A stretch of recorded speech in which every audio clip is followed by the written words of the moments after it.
We'd reported previously, actually, I think I did a monologue on a deep dive the New York Times had done into a massacre of civilians in Syria. It's perpetrated by a group called Task Force 9, the secretive classified group, was operating in Syria that was authorizing a lot of the drone strikes with very little oversight. That particular strike had been reported to the Inspector General, but nothing ever came of it. The strike zone itself was completely bulldozed and demolished. And the final report on the incident, which watchers at the time had thought instantly was a war crime, was so whitewashed, it didn't even mention the strike.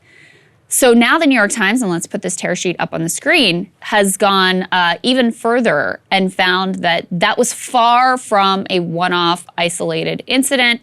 Here the headline is "Civilian Deaths Mounted as Secret Unit Pounded ISIS. An American strike cell alarmed its partners as it raced to defeat the enemy." So here they have more details about just how common these strikes were and how civilian deaths mounted year after year after year. So you would think that as you're operating in an area that you would gain better intelligence, that you would find more ways to protect the civilian population, which of course is our responsibility. It was an illegal war to start with, but it's our responsibility in any war zone.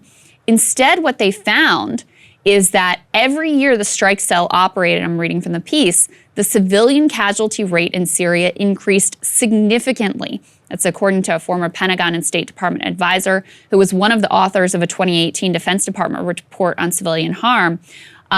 That individual who's viewed the Pentagon's classified civilian casualty data for Syria said the rate was 10 times that of similar operations he tracked in Afghanistan. And of course, not known for doing a great job preventing civilian harm in Afghanistan as well.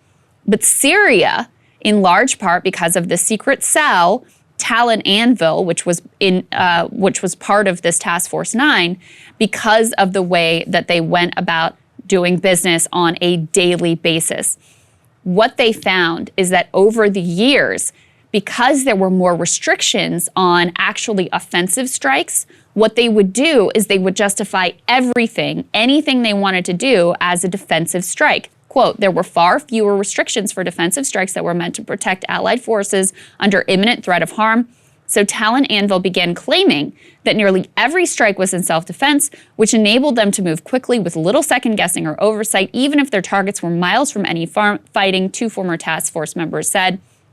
Some of the people that they talk to here talk about like the sort of dehumanizing aspect, like people going in and day out on this Talon Anvil and, you know, the amount of civilians who were killed, they just became numb to it. They detail one attack in particular where they had almost no intelligence about who was where in terms of fighters, civilians, et cetera. They guessed that they came in for the day saying like, we want to drop a bunch of bombs. I mean, literally we're like, that's our goal. Let's find a lot of targets. They found one building that they guessed had a lot of fighters. They drop a gigantic bomb on it. And in the rubble, they see children, women streaming out. And not only that, but that footage, you know, has never come out into the public. There has been no accounting for the amount of civilians killed there and no reckoning whatsoever with that one strike. So it just begs the question of how much else are they hiding? How many civilians were killed that we will absolutely never know about? And just to show you how sort of intentional this is, they would clash.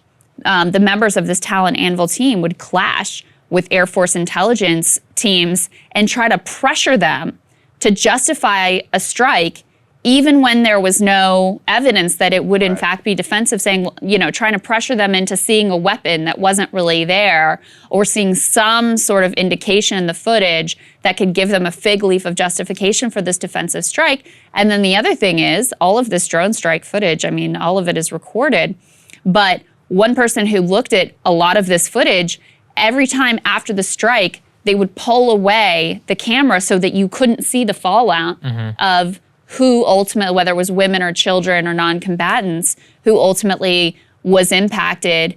And time and time again, it was like a wind gust would hit the camera. They would intentionally move away so that you wouldn't have a record of exactly who and what they killed. Right. So this is just, you know, mass cover-up that we're just now learning about, even more deadly to civilians than what was done in Afghanistan. Well, this is what's just so ridiculous about all of this is that it's all this infighting, bureaucratic clashing. Nobody voted for any of this. Zero. There was zero civilian oversight, period, about what's happened.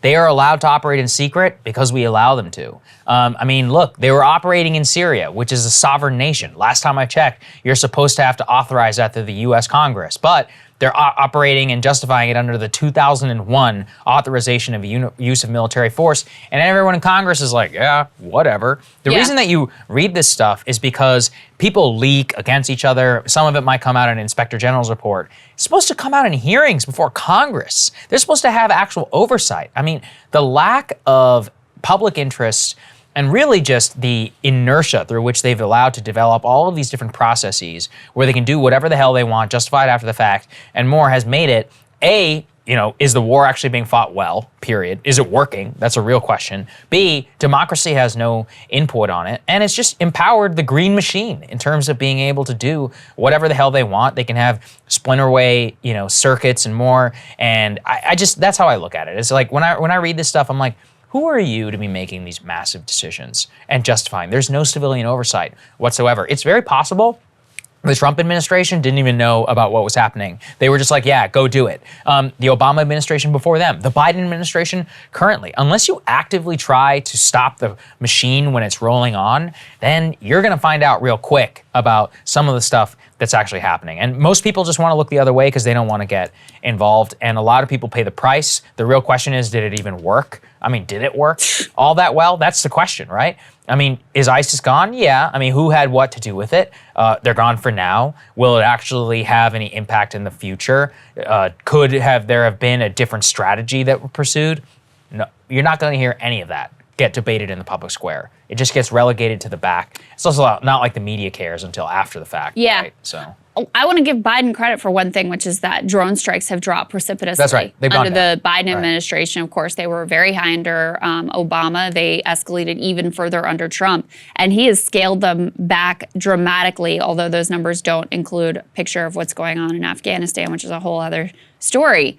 But yeah, I mean, what the New York Times is documenting here is first you have an illegal war that there was never any public accountability or public vote on whatsoever. And then you have atrocities as standard operating procedure. Right. And what appears to be an intentional cover-up by the Pentagon and the military brass, who buried any evidence of wrongdoing to the point of, this strike that the New York Times looked into, there's no record of that happening at all. Not in the public sphere, maybe buried somewhere, that we'll never see. The other one that they dug into as well, it was the same thing. There was a process and investigation triggered. And that one, it was just happenstance because the sort of regular military operators had a drone circling as well. So they were able to observe the whole thing, which is why there was a documented record of what happened there that triggered an investigation.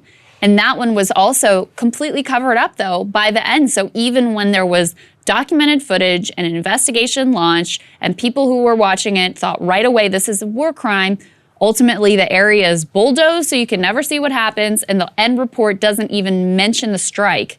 That's how degraded and, papered over all of this was. So it's extraordinarily disturbing what's being done in your name with your taxpayer dollars and with zero oversight or accountability or public justification. No votes were taken. Nobody was, on board with doing this, and yet here we are committing war crimes that are getting covered up and only exposed years after the fact. Yeah, that's right. All right, guys, thanks so much for watching. We'll have more for you later. Hey, guys, thanks so much for watching. That's right. Just as a reminder, you can become a premium subscriber today. Watch the full show completely uncut, our reactions to each other's monologues. You get to listen to it. You get to ask us questions, all that good stuff. Link is right there in the description or at breakingpoints.com. Best of all, great way to say screw you to the mainstream media.